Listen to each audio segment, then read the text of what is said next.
Hello. So today let's discuss the another welfare application in the consumer's theory. So that is called there's an example in the textbook called the deadweight loss from the commodity taxation. Okay.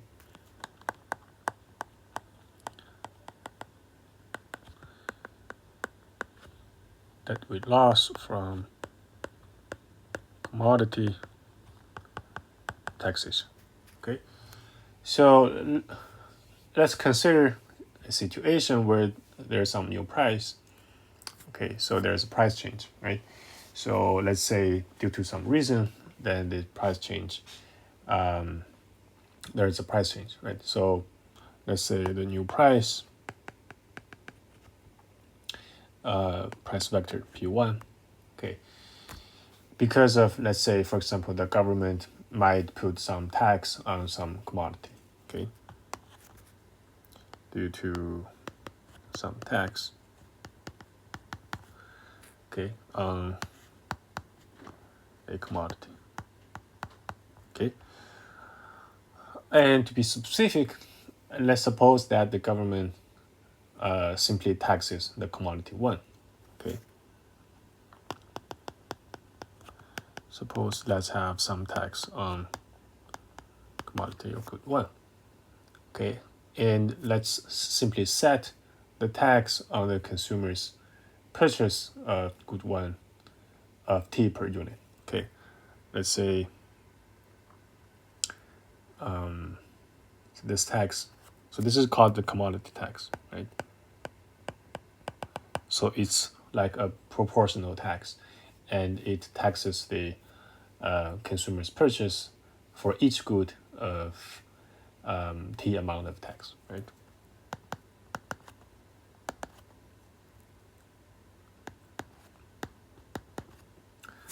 Okay, so and this tax, it changes the effective price of good one from the P11, P10, and plus T to be the new price P11. Okay. So the new price will be P11 and P10. It should be the P10 plus this tax T for each unit of the good one. Okay. And we simply fix all the other goods prices. Okay, if for the other dimension L, which is not 1. Okay, and fix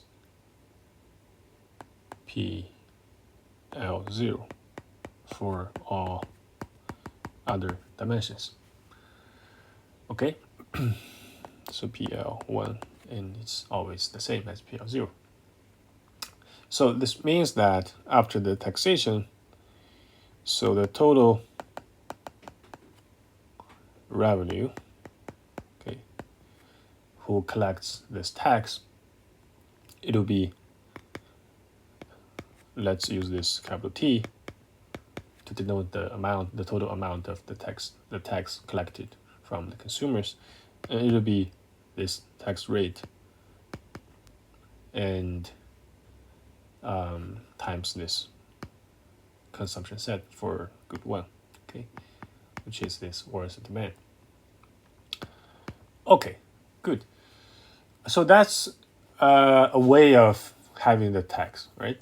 So an alternative way to tax the consumers is to simply impose some so-called lump sum tax.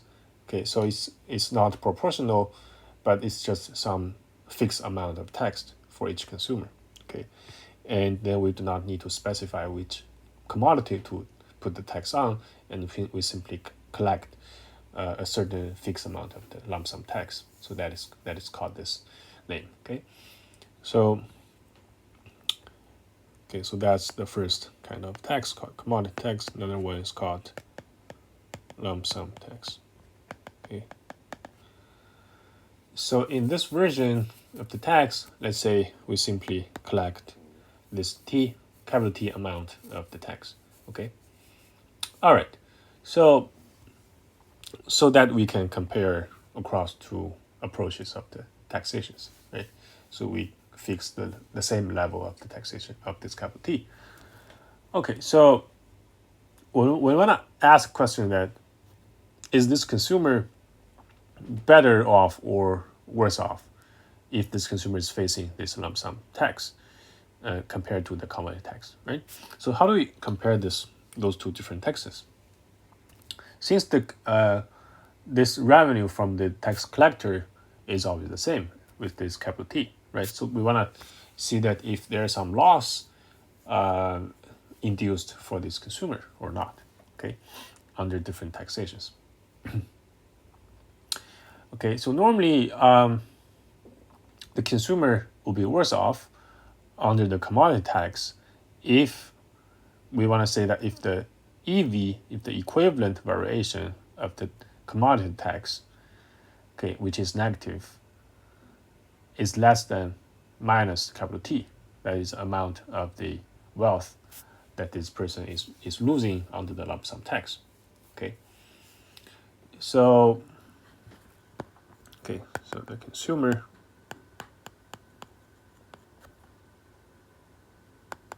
is worse off. And later shortly we'll explain the intuitions behind this argument. So the consumer is worse off under the commodity tax,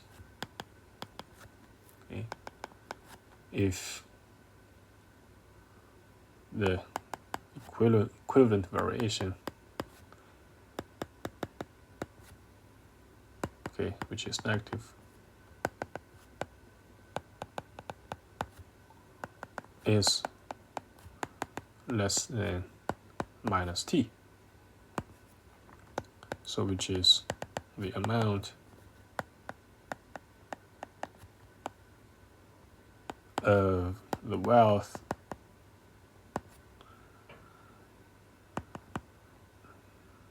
that the consumer loses under the lump sum tax.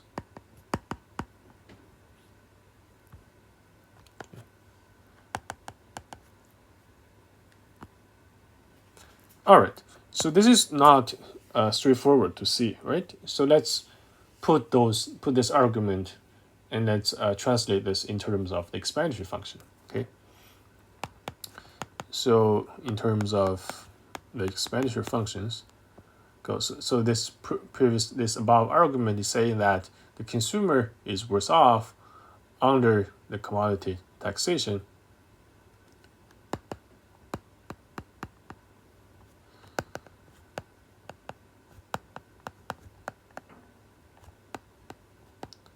commodity tax if the wealth minus the taxation, this is greater than the expenditure of P0 U1. Okay, so we have this. So the left hand side is pretty straightforward, right? So on the right hand side is telling us what is this expenditure that the consumer is going to spend if the consumer is facing still facing the initial price P0, but can only achieve the new level of the utility U1, because after the taxation, okay, so this utility will be decreased, right? Because there's less money, there's some taxation to the consumer. The consumer has to decrease the utility. So now facing this new level of the utility, then the consumer, how much does the consumer spend to under this initial price? And that would be this amount that we're going to compare with the other amount on the left hand side. On the left hand side, that would be simply the difference between the initial wealth and the lump sum tax, which is the amount of the taxation, right? Okay. So that, okay, her wealth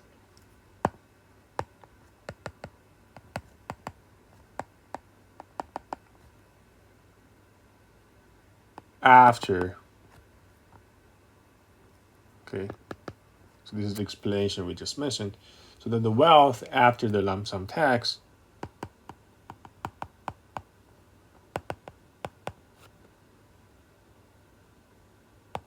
is greater than the wealth level required at P0 to achieve or to generate the utility level under commodity tax, and which level will be this U1, right, under the commodity tax. Good. So now this is much more straightforward than the version with EV, right? So, but they're talking about essentially the same thing here. So the difference, okay, so now let's just rearrange the terms. So the difference, this negative D, and we put this EV to the same side with this negative T.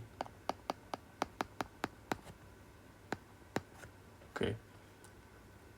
So essentially this, because why we have the same argument of this EV and this, right? So this is simply because if we use W to minus the this expenditure, that'll be exactly this EV, right? So essentially, this is the same thing, right? When we use W minus this E, and that is this EV, right? So negative T minus the EV, okay. So that essentially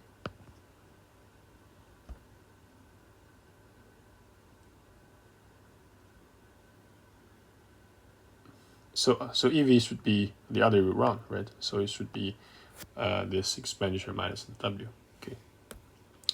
All right. So that'll be, if we rearrange that term, so negative T minus the EV, that'll be W minus T minus this expenditure. Okay. So that this W minus E is exactly the EV. It's the E minus W is the EV, but if we put a minus sign here, that'd be the positive with W, but negative sign with E. Okay, right. So that'd be correct here. Okay, so that is, so this difference, okay, is called, or is known as the deadweight loss. So the deadweight means that it's meaningless, right? So no one gets this portion of this loss, so it's just lost. So deadweight loss of commodity taxation. Okay, so it measures the actual amount by which the consumer is made worse off by this commodity tax above what is necessary to raise the same revenue through a lump sum tax. Okay, so the consumer here is wasting some welfare. Okay, and no one gets that. Okay, so, and we could alternatively to use the Hickson demand at this new level of utility 1, or we could at O0 utility level U0, either one, to represent the deadweight loss. Okay. So next we want to use Hickson demand at U1 to represent the deadweight loss. Okay. So recall that this lump sum tax T, that'll be equal to the tax rate T minus the times the worth of demand with the new price and wealth W. Okay. And here we have the dual problem, and we can convert this into T times H1 using the Hickson demand. So, okay, now let's fix the other price, okay, and to use the P minus 1 bar to denote the vector for all the other fixed prices for other goods. So we can rewrite this negative T minus the EV.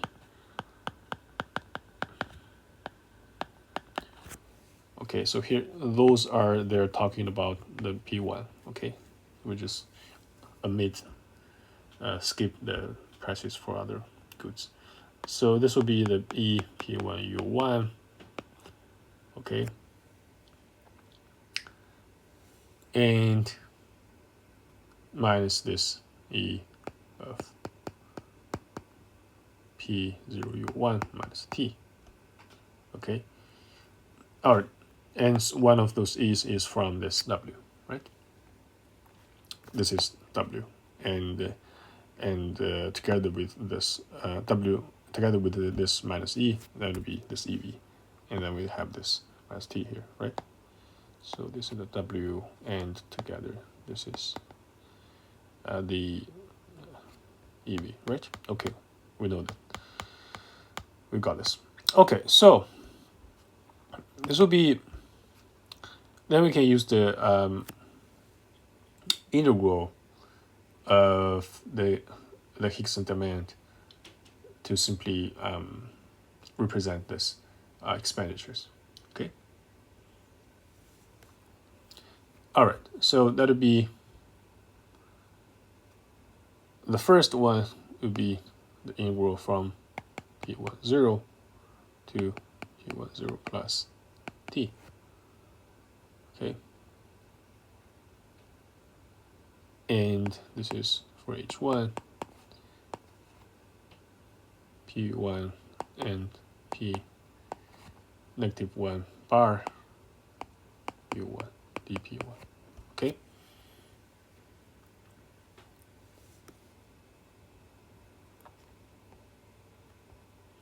And then minus T H1 P1 0 plus T P bar negative 1 U1, okay?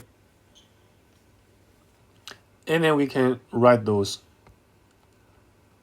in terms of the same integral, okay? Both from P1 0 to P1 0 plus T. And the first one will be the same. Okay, minus the second one. So here the second will be simply, we're integrating this H function, but here we're taking this P1 0 plus T as this in the place of P1, right? U1. Okay. And dP1. Okay. Good. So now we are writing this that we lost in terms of the integrals of the Hickson demand. Okay. And you can refer to the previous episodes and also the textbook for the for more details on this representation on the integrals of the Hickson demands. Okay, so, and then we can use a figure to illustrate this that we lost using the integrals. Okay, so this will be x1. Okay, and this is the price P1. So again, like before, we will have our worth and demand.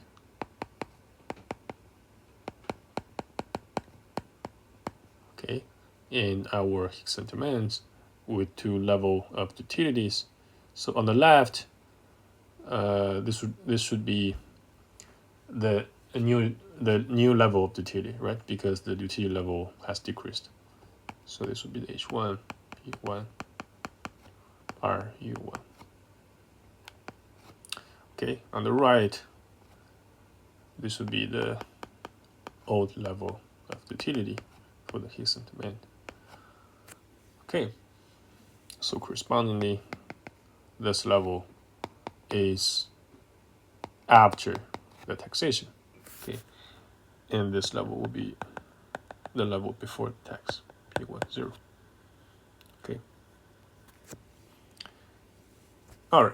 So let's have a look on what is this level. So this would be exactly the level of H1 with P10 plus T, P -1, and U1, right? So let's have a look on this integral here. So we want to find the area of the differences of those two areas, right? So the first integral is exactly this curve, right? And we will have the area between those two boundaries. Okay, that was the first part. And for the second part, that'll be exactly this straight line, right? Okay, and again, using the same boundaries. Okay, so after we cancel all those shaded area in black, they have the same areas here. So the only area of the difference left will be exactly this, sort of this triangle. Okay, but it's with some curved boundaries. Okay, so this is exactly this that we lost. And we can also, in terms of use the U0, the level of the old utilities, to represent this that we lost, right? So it will be also available. Okay. So there will be another way. Remember that we can use the picture in x1, x2, for example, to represent this that we lost, right? Using only the worth and demand. Okay. So that would be an alternative representation of the that we lost. Okay. So initially, before the price change, let's say the budget is somewhere here. Okay. So let's suppose this is the budget with P0. All right. And we'll have some indifference curve. Okay, that's not good. All right. Okay, good. So after the price change, so the price of x1 increased and x2 doesn't change. So let's say this would be the new price. Okay. And so this would be the budget of P1W. Okay. So let's suppose the utility indifference curve is shifting to here. Okay, so this was the original solution. Consumption bundle, this is the new one. Okay, so this is XP0W, and this is XP1W. All right. Okay, so what we have for using this old price, okay, so in the old price, but we want to have the new, we have to only have the new level utility U1 with the old price. So where's that curve for the budget? So that'll be, we simply parallel shifting this old price to make it tangent to the new utility, right? So that'll be sort of this, okay? So this will be the budget of P0 and expenditure of P0U1, right? So this is a new budget, okay, with this E of P0U1. All right, so that'll be the the level with this commodity tax, right? So how about this this lump sum tax? So lump sum tax, this would be simply where this budget goes through exactly this point of the consumption after the price change, right? So it'll be, let's change the red color. So there'll be a straight line parallel to this price and go through this XP1W. Okay, so this would be the budget of P0W minus T. Okay. All right. So where is the debt weight loss? So it'll be this difference, right? So this is exactly the debt weight loss. Okay, and here we also normalize the P2 to be 1, right? So we can use this difference, use this difference on the vertical axis to be this level, okay? So P2, 0, and 1 to be 1. Okay, good.